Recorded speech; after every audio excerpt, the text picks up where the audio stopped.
The Sloths of Kruvny by Vern. This world we live in is a pretty grim place. It's tough to make a living. At any moment we may get blown up, down, or sideways by the atom bomb.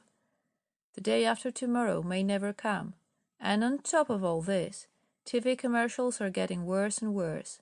It seems that our only salvation is a sense of humor. So we give you The Sloths, a very unserious yarn. Broadly broad shoulders, friends call him Brad, or Broad, or Shoulders, stood grim-lipped, as is the custom of spacemen, and waited for the commander to speak fateful words. He was an obese youth, fully 5 feet tall, without a shred of muscle, but he wore the green tunic of the Galaxy Patrol proudly, and his handsome, bony head boasted a tidy crop of Venusian fungus. His gleaming eyes gleamed. "Brad, we are in a tough fix," the commander said suddenly. His name was Metternich, known also as Foxy Grandpa. He had spoken in capitals all over Europe and continued the practice since. "We are up against it," he went on. "The fate of the world may be at stake." "What's wrong, Chief?" asked Brad jauntily. "Plenty," roared Metternich. "Nobody's attacking the Earth. That's what's wrong. Nobody is out to conquer the universe. How come, may I ask?" Brad gulped. Could he believe his ears? No one attacking good kind old Earth? Was there nothing in which a man could pin his faith, let alone his ears? Were they indeed his ears? He turned to his best friend, Ugh, who stood beside him. Would he stand behind him? Did he realize they were on the verge of a mission? Ugh was a pastiche, or intermezzo, a cross between a Martian and a Texan, as loathsome and stupid a combination as one could wish. Why he was Brad's best friend was a mystery. Squarely he met Brad's gaze, which left him an eye to spare. It winked, and Brad shuddered. It was an omen. "I want to know why," the commander shouted. "You have your secret orders. Off with you." A really fat omen. The good ship, Locke's Wink, was almost ready to go. She was a fine, space-worthy craft, Brad knew. Just the same, it was disconcerting to see rats deserting her by the thousands. Not that he missed them. Some were sure to return as soon as Ugh appeared on the scene. He seemed to fascinate them. Just then the rats paused. Sure enough, Ugh was coming. He was reeling. He had apparently made the rounds, as is the custom of spacemen, swilling vast quantities of airplane dope, and he was high as a kite. Brad glommed him glumly in the gloaming, with more than a glimmer of gloomy foreboding. It was wrong, he thought, all wrong. If only it hadn't been too late to turn back. But it wasn't. They hadn't even started yet. If anything, it was too early. There was no way out. He entered the spaceship with a sigh. Cy, whose whole name was Silas Mariner, shook his hand weakly, muttered, "Remember the albatross," and tottered out. It was an omen. Presently Brad and Ugh were blasting off. As the cigar-shaped vessel rose to the starry void, spacemen, their visages lined and tanned like cigars, held their cigars aloft in silent salute and gently flicked their ashes, while softly a cigar band played maracas, "Why You No Love Me No More." 2 days out, Brad summoned Ugh. "How fast are we going?" "Oh, say 30,000 miles an hour." Brad calculated rapidly and put down his abacus. "At this rate, it'll take us 14 years just to get out of our own lousy solar system," he barked. "Faster." Ugh said, "Yes, sir," and vice versa. Then he upped the speed to 186,000 miles per second and came back and shyly told Brad. Brad said, "Bah, we'll be 70 years reaching the Big Dipper. Faster." "But nothing can go any faster," protested Ugh. "According to Einstein." "To hell with Einstein," roared Brad. "Is he paying your salary?" So they went faster. The ship sped onward, unless it was upward, to fulfill its mission. Again and again Brad found himself wondering where he was going. The mission was a real stiff. He knew only that since there was practically no life anywhere in the solar system except for good kind old Earth, Earth had seen to that, anyone attacking Earth, or not doing so, was obviously somewhere in outer space. But here the trail ended. Courage, he told himself, courage. After all, was he not the grandson of Pierre Fromage, inventor of the rubber band motor? With a start, he realized he was not. His own heritage, while covered with peculiar glory, was a more tragic one, the spaceman's heritage. The broad shoulders were brave, but things happened to them. His grandfather, a traffic officer, had chased a comet for speeding and had unfortunately overtaken it. His father had been spared the fire, but one day, aboard his spaceship, someone spilled a glass of water. The gravity was off at the time, and the water just hung there in mid-air until Brad's father walked into it and drowned. What would be his own end, he wondered. What other way was there to die? Just then, through the bulkhead, he could hear Ugg swinging in his hammock, playing the violin. He wondered if the rats were dancing, like the last time he'd surprised him. Another thought was on the way, something about rats and a new way to die, but Brad was already asleep, mercifully having a nightmare. It was morning of the 5th day when the emergency alarm, EA, was suddenly activated. Instantly a host of automatic devices went off. One turned on the fan, another blew the fuses, a third made the beds. Bells clanged and bugles sounded every call from battle stations, BS, to abandon ship, JR. Brad and Ugg slept through it all. Nothing was wrong except with the emergency alarm, EA. It wore itself out and the eventful voyage continued. Brad woke on the 9th day. The 2-day pill he'd taken on the 3rd day had evidently done its work well. He was rested. He felt optimistic again. When he looked out the porthole, he could see plenty of space for improvement. But what was that? There? Half obscured in a tumbling, swirling mass of misty grey clouds, he could make out something white. He pressed his nose against the porthole and strained his eyes. It gave him the feeling of peering into a Bendix, as is the custom of spacemen. His mouth went damp dry. This was it, whatever it was. "Ugh!" he shouted all agog. "Ugh! Ugh!" Ugg dashed in, wheeling a large kaleidoscope. Expertly they read the directions and trained it on the mysterious formation. The indicator turned pale. "By the ring-tailed dog star of Sirius," barked Brad. "Why, it's nothing more than an enormous gallstone revolving in space." "This is Sirius," barked Ugg. "That's what I barked," snapped Brad. "And don't ask me whose it is. It's big enough to support life. That's the main issue. Prepare to land." A strange, yet resplendent civilization, thought Brad, looking out at a sunlit sunscape, or goldscape, of molten gold. The houses, stylish igloos and mosques, were sturdily constructed of 3-ply cardboard and driftwood. Before each house, mysteriously, stood a Berber pole of solid peppermint.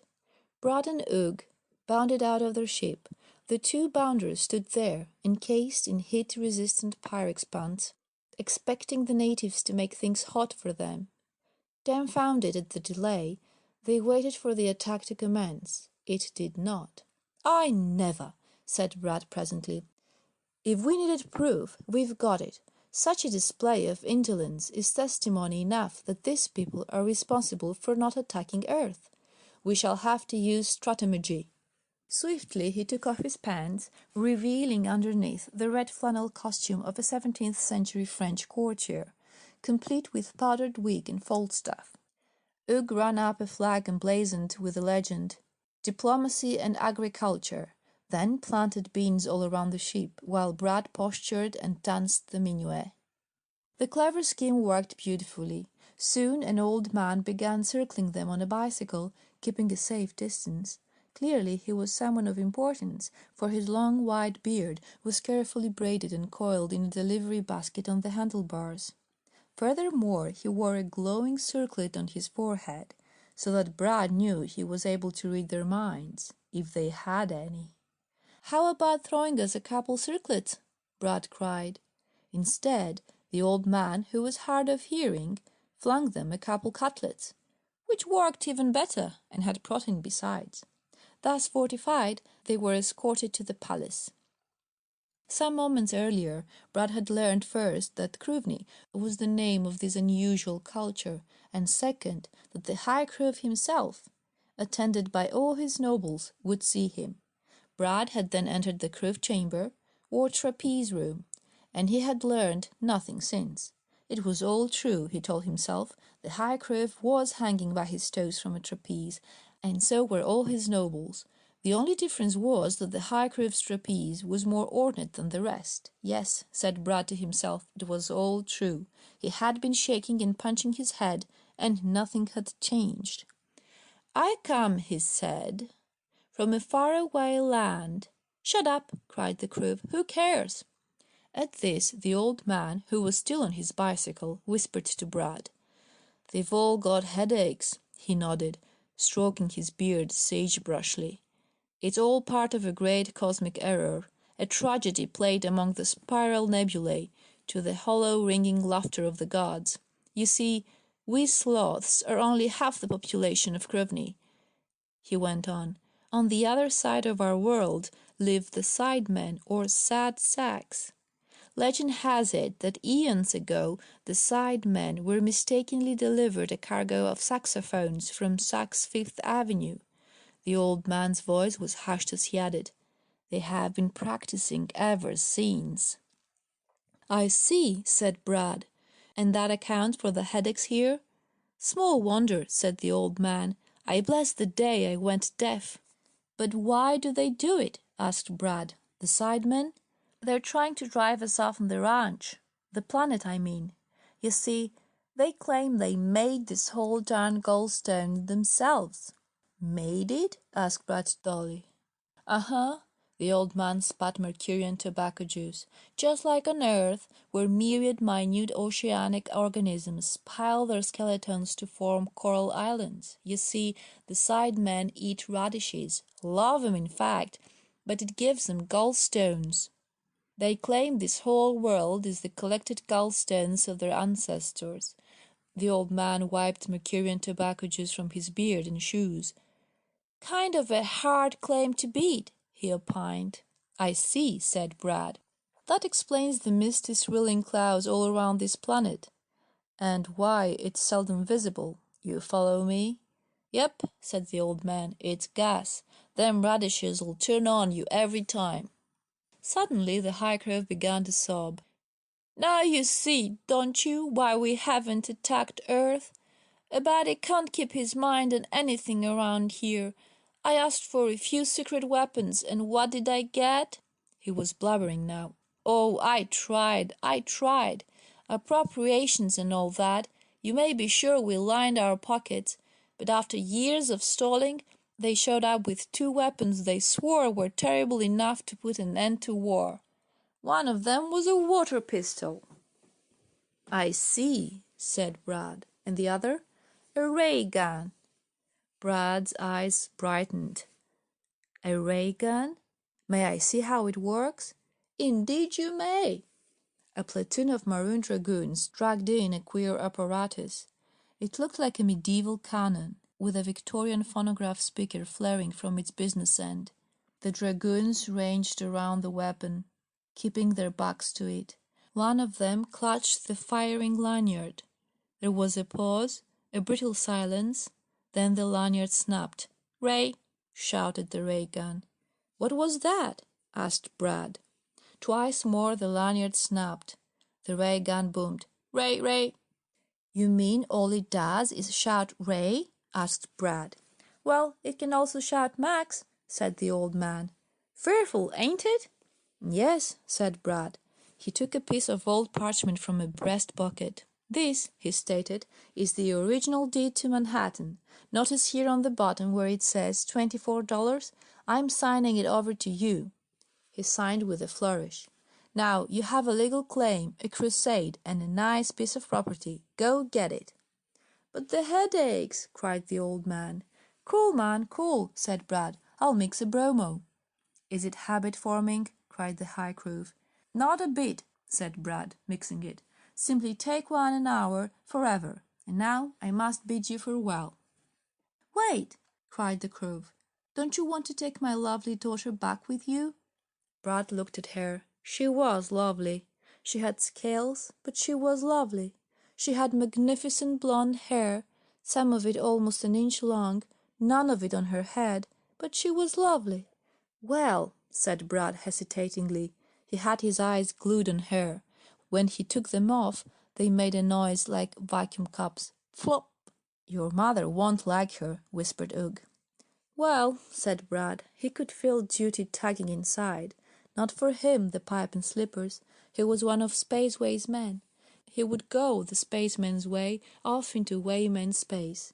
Waymen, not women, he told himself sternly.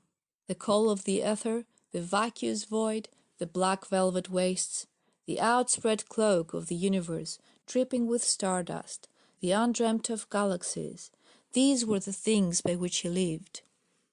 "Well," said Brad. "Come on," said Ugh. "We'll only fight over her." Slowly they bounded back to their spaceship. The ship sped backward, headed for Earth. It was days before the mistake was discovered, and this alone spared their lives, for had they completed their journey on schedule? But why be morbid? The fact is, the Earth blew up.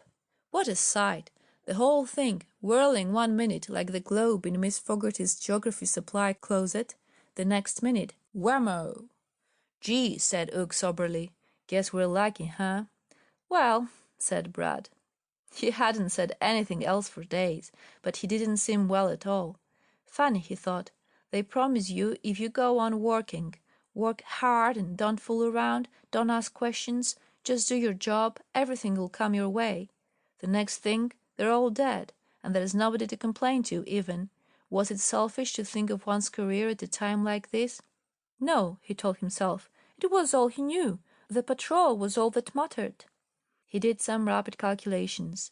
They were far off the interplanetary travel lanes. Their fuel supply was down to a single can of kerosene. Food for perhaps 2 days remained.